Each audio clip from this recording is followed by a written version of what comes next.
श्री गुरुभ्यो नमः।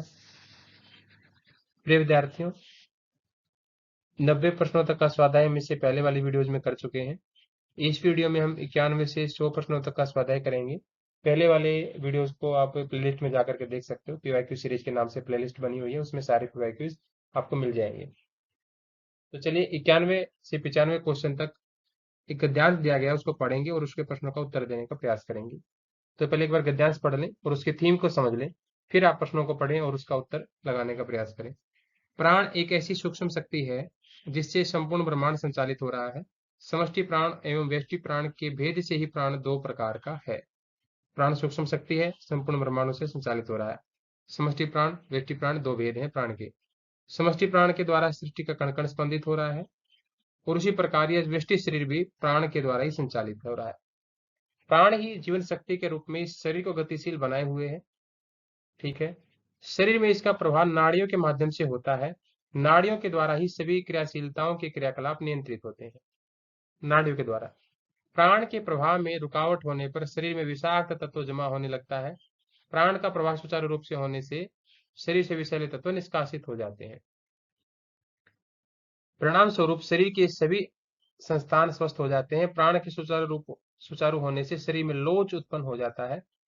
परिणाम स्वरूप योग की क्रियाओं को सहजता से अभ्यास किया जा सकता है। इसी के साथ शरीर में स्थिरता और सौम्यता उत्पन्न हो जाती है। इसलिए प्राण ही जीवन का आधार है। सभी शास्त्रों में प्राण को सबसे बड़ा भाई और सखा आदि बताया गया है। तो इस पूरे पैराग्राफ में, गद्यांश में प्राण की महिमा का वर्णन किया गया है। तो आइए प्रश्न लगाते हैं। किसके द्वारा सुचारू होने से शरीर में लोच उत्पन्न होता है?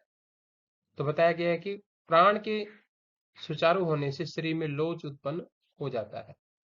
इसका सही उत्तर प्राण हो जाएगा। कोशिकाओं के क्रियाकलाप किसके द्वारा नियंत्रित होते हैं?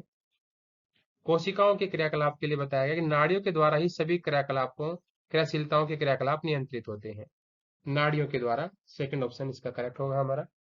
सारे उत्तर हमारे पैराग्राफ में दिए गए हैं। 93 क्वेश्चन है, किसके प्रभाव में रुकावट उत्पन्न होने पर शरीर में विषाक्त तत्व जमा होते हैं? ये हमने देखा था अभी। प्राण के प्रभाव में रुकावट होने पर शरीर में विषाक्त तत्व जमा होने लगता है। तो करेक्ट उत्तर हमारा प्राण होगा। आगे है, सृष्टि के कण कण किस प्राण से संबंधित हो रहे हैं? ये हमने देखा था शुरुआत में ही। समष्टि प्राण के द्वारा ही सृष्टि का कण कण स्पंदित हो रहा है। समष्टि प्राण, पहला ऑप्शन हमारा करेक्ट होगा। जीवन का आधार क्या है? लिखा हुआ है प्राण ही जीवन का आधार है। तो थर्ड ऑप्शन हमारा करेक्ट हो जाएगा। अगला पैराग्राफ है, 96 से 100 क्वेश्चन तक इसमें दिए गए हैं। गद्यांश को पढ़ेंगे और उत्तर देंगे। पहले एक बार इसकी थीम समझेंगे। जब चित्त विषय वासनाओं से अनासक्त हो जाता है तब वह सर्वत्र गमन करने में समर्थ हो जाता है। ठीक है। ऐसा साधक चित्त को पुरुषार्थ के द्वारा उद्देश्य प्राप्ति में सफल साधन के रूप में उपयोग कर सकता है। चित्त के एकाग्र होने पर शारीरिक अवस्था की प्राप्ति होती है। चित्त को एकाग्र करने का प्रमुख साधन अष्टांग योग है, जिसके अभ्यास से निर्विकल्प समाधि और कैवल्य की प्राप्ति होती है। अष्टांग योग का अभ्यास अनेक प्रकार की सिद्धियों की प्राप्ति कराता है। सांसारिक स्तर पर शारीरिक स्वास्थ्य प्रदान करता है। शारीरिक स्वास्थ्य मानसिक स्वास्थ्य का आधार है। शरीर और मन के स्वस्थ होने पर तनावमुक्त और आनंद जीवन की प्राप्ति होती है। तनावमुक्त मन लक्ष्य प्राप्ति में सहायक है। विद्यार्थी जीवन में योगाभ्यास अति आवश्यक है। योगाभ्यास नियमित एवं श्रद्धा सहित करने पर दृढ़ निश्चय, आत्मबल, आत्मविश्वास और तीक्ष्ण बुद्धि की प्राप्ति होती है। विद्यार्थी जीवन की सर्वश्रेष्ठ उपलब्धि है। अष्टांग योग का अभ्यास योगिक कैवल्य की प्राप्ति और सांसारिक जीवन को सफल जीवन की उपलब्धि कराता है। तो आइए देखते हैं इसके प्रश्नों का उत्तर देते हैं। लक्ष्य प्राप्ति में क्या सहायक है? लक्ष्य प्राप्ति में क्या सहायक है? दिया गया था हमारा तनाव मुक्त मन लक्ष्य प्राप्ति में सहायक है। एज इट इज दिया हुआ। 97, अनेक प्रकार की सिद्धियों की प्राप्ति किसके अभ्यास से होती है? तो दिया गया है अष्टांग योग का अभ्यास अनेक प्रकार की सिद्धियों की प्राप्ति कराता है। अष्टांग योग। ये सारे प्रश्नों का उत्तर आपको पैराग्राफ पढ़ करके देना है। सारे उत्तर उसी में से आपको लगभग मिल जाएंगे, अदरवाइज गलत होने के चांसेस बहुत ज्यादा होते हैं। पैराग्राफ के अनुसार ही उत्तर दे। 98 नंबर, सर्वत्र गमन करने में कौन सा चित्त समर्थ होता है? तो जब चित्त विषय वासनाओं से अनासक्त हो जाता है तब वह सर्वत्र गमन करने में समर्थ होता है, यानी कि विषय वासनाओं से अनासक्त चित्त। फोर्थ नंबर ऑप्शन हमारा इसमें से करेक्ट होगा।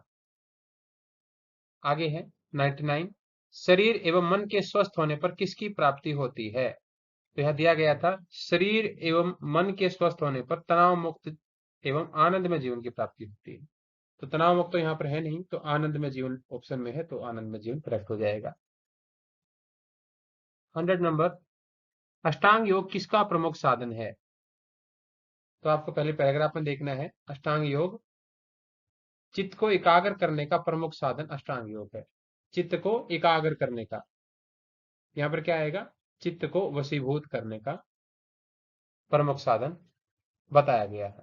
तो इस प्रकार से हमारा जनवरी 2025 का ये प्रश्न पत्र पूरा हो जाता है।